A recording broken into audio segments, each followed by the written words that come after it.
Hi hello आणि नमस्कार YouTube family. मी सोनाली स्वागत करते तुमचं आणखीन एका आपल्या नवीन ब्लॉगमध्ये किंवा लॉंग व्हिडिओमध्ये. तर हे बघा मैत्रिणींनो, तर आज ना सकाळची सगळी कामं आवरली होती. डबा वगैरे दिला होता, भांडी ते सगळं काही घासून झालं होतं, म्हणजे क्लीनअपचं सगळं झालं होतं. कपडे फक्त राहिली होती धुवायची, तर म्हटलं ते नंतर धुया. तर ना हे आज ना मी सकाळचं आवळ्यांचं काहीतरी काढलं होतं, कारण मला आवळे आवडतात. म्हणजे कँडी किंवा त्या आपण मोर आवळा वगैरे करतो ना, तशा पद्धती म्हणजे मला खूप आवळे आवडतात. पण आवळे ह्यांना मी किती दिवस झालं सांगत होते, आणा आणा आणा, हे काय आणतच नव्हते. असं बाहेर हायवेला वगैरे बऱ्यापैकी आणि स्वस्त भेटतात, परंतु हे आणतच नव्हते. आणि आपण जिथं दररोजच्या डेली भाजी आणायला जातो तिथं थोडंसं महागच राहतं ना. ते पण व्यापारी असतात, ते तिकडून आणतात आणि मग आपल्याला थोडंफार महागच मिळतं. तर चला जाऊ द्या, जे काय असेल ते. अमेरिकेपेक्षा तरी तर स्वस्त आहे असं म्हणावं लागेल, कारण अमेरिकेत आवळ्याची किंमत किती आहे तुम्हाला सगळ्यांना माहीत असेल. नसेल माहीत तर एकदा तुम्ही चेक करा. तर चला जाऊ द्या. मी सगळे आवळे काय केले, स्वच्छ असे धुवून घेतले. 1 किलो आवळे होते, हे 1 किलोचे होते. तर ते सगळे स्वच्छ काही धुवून घेतले मी, आणि धुवून शिजवून वगैरे घेतले. त्याच्यानंतर ते शिजलेत कसे हे कसं ओळखायचं, तर त्याला आहे ना मनानंच असं चिरा पडतात, म्हणजे भेगा पडल्यासारखं पडतात, आणि ते शिजलेत आपण ओळखून जायचं.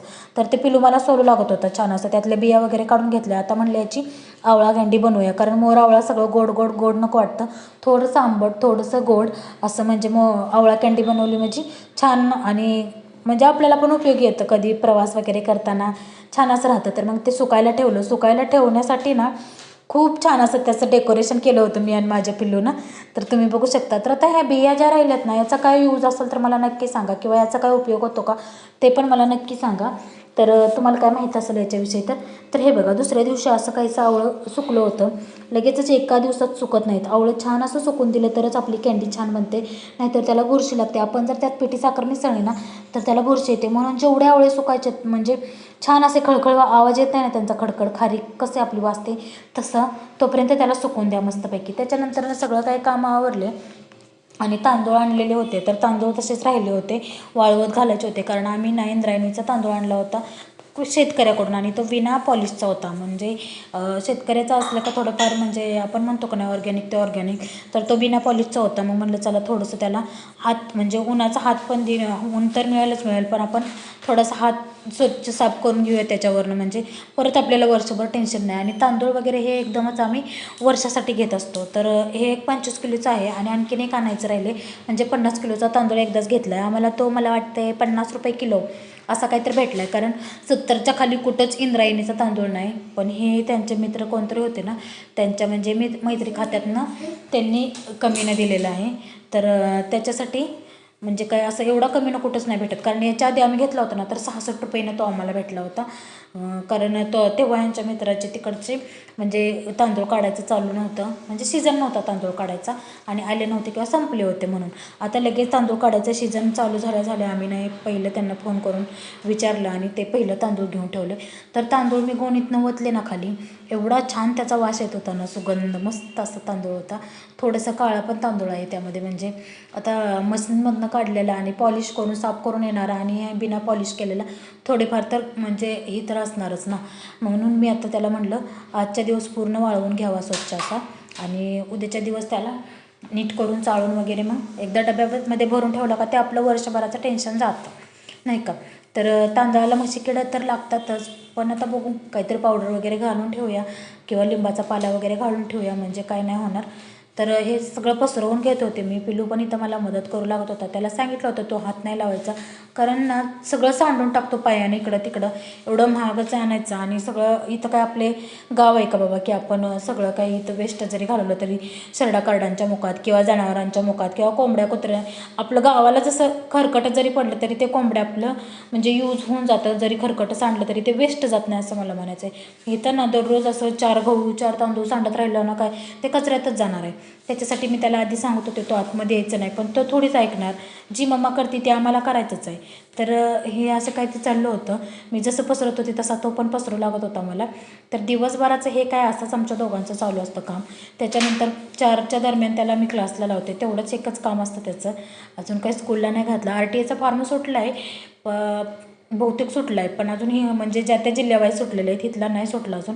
मी भरला आहे फॉर्म, बघू आता म्हणजे मग भरणार आहे मी फॉर्म, अजून नक्की नाही आहे कारण इथला सुटलाच नाही. असं मी 2-3 ठिकाणी म्हणजे कॅफेवाल्यांना फोन करून विचारलं आहे किंवा येता जाता आपण इकडे तिकडे गेल्यावर विचारतो तसं विचारले, पण ते म्हणले अजून सुटलेले नाही तिथले. मग आता बघू. पण ह्यावेळेस जूनमध्ये आम्ही त्याला नक्की घालणार आहे, म्हणजे तो 5.5 वर्षाचा होतो आहे आणि त्यावेळेस आम्ही त्याला मी जमलं तर मोठ्या गटात घालून टाकणार आहे. कारण नाही जरी तिकडे ॲडमिशन भेटलं तरी इंग्लिश मिडियमला कुठं नाही कुठं मी घालून टाकणार आहे त्याला शाळेमध्ये. कारण आता क्लासला वगैरे मी लावते ना, तर त्याचं अक्षर वगैरे खूप छान सुधारले. 2-2.5 महिन्यात त्याच्यात खूप असं म्हणजे फरक जाणवायला लागला आहे. तर चला म्हटलं आता, आणि त्याला पण सगळ्या गोष्टी म्हणजे मॅनेज होतात, बसायला शिकलाय तो, बसतो व्यवस्थित आता 2-2.5 तास. म्हणजे शूचं शीचं सगळं काही व्यवस्थित कळतं आता म्हणजे मुलांना.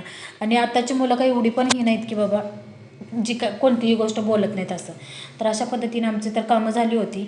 आता म्हणलं बाकीचे जे काय राहिले ना ते सगळं काही करून घ्यावं, कारण बाकीचे पण खूप कामं राहिलेले असतात. घरी असल्यावर काम नाही असं कधी होतं का? आणि घरात असून आपला हात बसलाय असं कधी होतं का? काय म्हणतात ना, हात बसाना आणि काम दिसना, तसं असतं. बाहेर कामाला जाणारे काय म्हणतात, तुम्ही दिवसभर घरातच आहे, पण आपला हात बसून असतो का? आपल्यालाच माहीत असतं की आपण काय करतो आणि काय नाही. त्याच्यानंतर ना म्हणलं चला आज थोडासा टाईम आहे तर पडदे वगैरे काढून घेऊया, स्वच्छ करून घेऊया. कारण पडदे खूप दिवस झालं धुतलेच नव्हते. तर आज मी पडदे वगैरे स्वच्छ करून घेणार होते म्हणून खिडकीचे पहिल्यांदा काढून घेतले इकडचे. त्याच्यानंतर ती पाईप वगैरे सगळं काय पुसून घ्यायचं होतं. कितीही खिडकी पॅक करा पण धूळ यायची ती येतेच. एवढी धूळ आहे का नाही की बसच.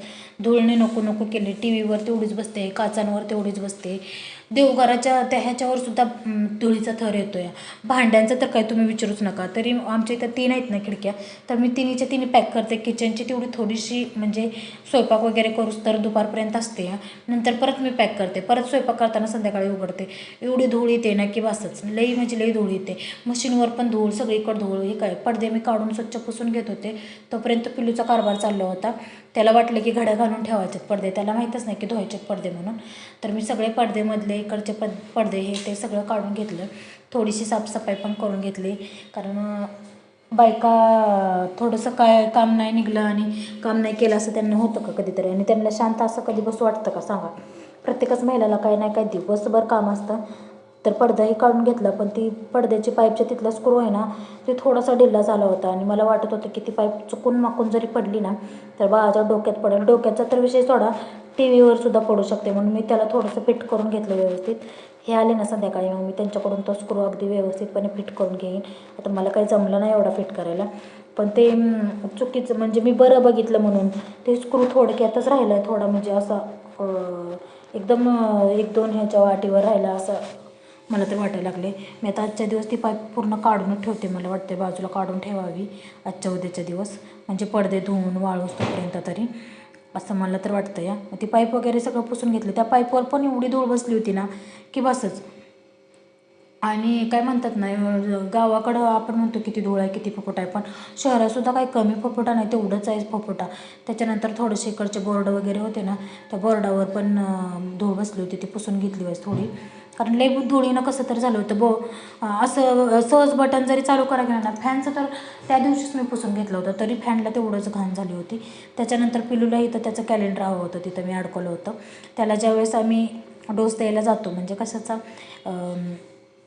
सुवर्णप्राशचा नाही का तो डोस असतो ना, म्हणजे गुरुपुष्यामृतला असतो तो, आणि त्या दिवशी देतात सगळेजण. त्यावेळेस मी ज्यावेळेस त्याला ती डोस द्यायला जाते ना त्यावेळेस त्याला ते कॅलेंडर मिळत असतं आणि त्याला ते कॅलेंडर पाहिजे होतं.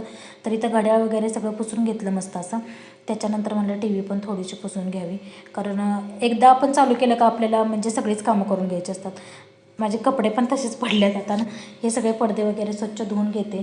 तर हे बघा दिवसभर हे काय सगळं काय चालूच राहणार आहे. तर तुम्ही आहे ना माझेच व्हिडिओ कुठून कुठून बघता ते पण मला नक्की सांगा कमेंटमध्ये. आणि सगळ्यात महत्त्वाचं म्हणजे माझ्या चॅनलला आहे ना नक्की नक्की सबस्क्राईब करा, कारण मला असंच म्हणजे थोडे थोडे सबस्क्राईबर आले का मला पण उत्साह वाढतो की बाबा व्हिडिओ बनवावा, कोणत्या विषयावर बनवावा हे सुद्धा तुम्ही मला कमेंट करून सांगू शकता. तर तुम्हाला कसे वाटतात ते पण मला सांगा व्हिडिओ. आणि जर आवडत असतील ना तर नक्कीच माझ्या चॅनलला मला सपोर्ट करा थोडाफार. तर कसं आहे माहिती आहे का, प्रत्येक गोष्ट बिना सपोर्टची पुढे जाऊ शकत नाही. थोडा का होईना पण आधार लागतोच त्याला. आपण कोणताही बिझनेस वगैरे जरी केलं तरी आपण काय करतो, नातेवाईकांची म्हणा म्हणजे प्रत्येकाकडून मदत घेत असतो. तशा पद्धतीनं मला पण तुमची मदतीची गरज आहे. तर नक्की मला सपोर्ट करा आणि माझ्या चॅनलला नक्की सबस्क्राईब करा. असेच नवनवीन व्हिडिओ तुम्हाला पाहायला मिळतील आणि नवनवीन गोष्टींविषयी तुम्हाला माहितीसुद्धा मिळत जाईल. तर नक्की माझ्या चॅनलला सपोर्ट करा आणि कसा वाटला व्हिडिओ नक्की सांगा. चलो.